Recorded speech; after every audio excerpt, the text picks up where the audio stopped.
kawasan kumuh-kumuh seperti itu yang selalu jadi masalah. Ya kan? Pasti bangunannya liar itu. Kalau kita normalisasi sungai pasti kita bongkar sungai itu.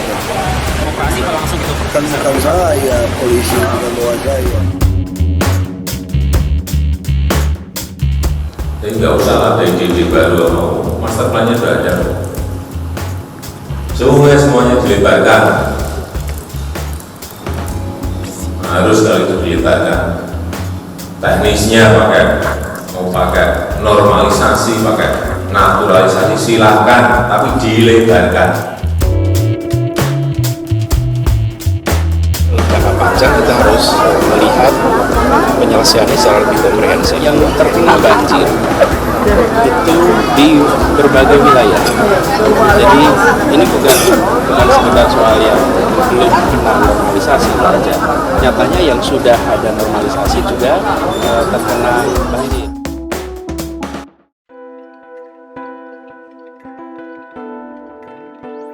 Hunian di pinggiran kali di sejumlah titik di ibu kota kian hari kian bertambah.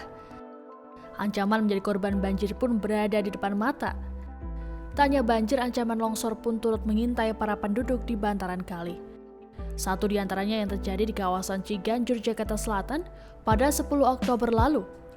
Dalam peristiwa tersebut, turap yang dibangun berbatasan dengan anak kali Setu dan perumahan warga itu longsor pada Sabtu petang. Akibat longsoran tersebut, anak kali Setu meluap hingga menyebabkan banjir mencapai 1,5 meter dan merendam rumah yang berada di lokasi yang lebih rendah. Bukan hanya itu, satu warga juga dilaporkan tewas akibat longsoran tersebut. Terkait hal itu, pemerintah Provinsi DKI kemudian mengeluarkan kebijakan untuk membongkar rumah di pinggiran sungai atau kali. Rencana pembongkaran rumah-rumah di bantaran kali rupanya pernah digaungkan di masa pemerintahan Basuki Cahayapurnama atau Ahok. Pada 2014 lalu saat masih menjabat sebagai Wakil Gubernur DKI Jakarta, Ahok mengatakan akan melakukan normalisasi kali di Jakarta. Ia mengatakan pihak Pemprov telah melakukan pembebasan lahan terhadap bangunan-bangunan yang ada di pinggirnya. Namun menurut Ahok, pengerjaan normalisasi tidak langsung dikerjakan.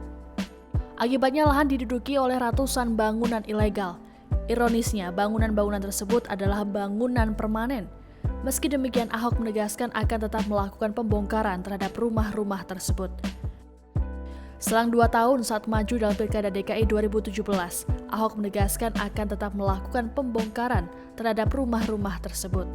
Namun sayang, rencana itu tak dapat direalisasikannya lantaran kalah suara dari Anies Baswedan. Anies Baswedan sendiri di awal masa kampanyenya menggunakan diksi naturalisasi sungai, bukan normalisasi. Dalam program naturalisasi, Anies berjanji tidak ada penggusuran dalam merevitalisasi sungai. Ia mengedepankan konsep naturalisasi seperti tertuang dalam Peraturan Gubernur DKI Nomor 31 Tahun 2019 tentang pembangunan dan revitalisasi prasarana sumber daya air secara terpadu dengan konsep naturalisasi. Di dalam aturan itu, makna naturalisasi adalah cara mengelola prasarana sumber daya air melalui konsep pengembangan ruang terbuka hijau atau RTH dengan tetap memperhatikan kapasitas tampungan, fungsi pengendalian banjir, serta konservasi. Wakil Gubernur DKI Jakarta Ahmad Riza Patria mengungkapkan pihaknya akan melakukan pembongkaran terhadap rumah-rumah di bantaran kali. Menurut Riza, seharusnya tidak ada bangunan yang berdiri. Namun rumah yang akan dibongkar oleh Pemprov DKI adalah perumahan mewah yang dibangun di pinggiran sungai, bukan rumah semi permanen. Langkah ini pun didukung oleh anggota Komisi A DPRD DKI Jakarta, Yudhistira Hermawan. Menurut Yudhis, ada 2 alasan kuat mengapa dirinya mendukung program tersebut. Alasan tersebut yakni soal keselamatan warga dan penanggulangan banjir.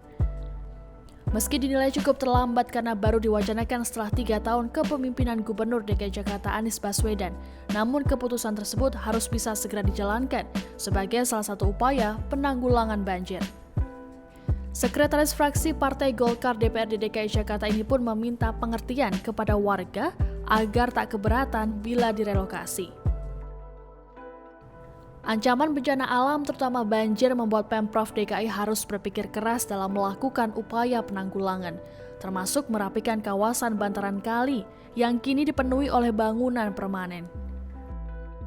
Lalu seberapa efektifkah rencana ini akan diberlakukan?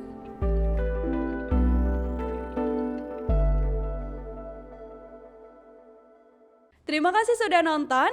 Jangan lupa like, subscribe, dan share ya.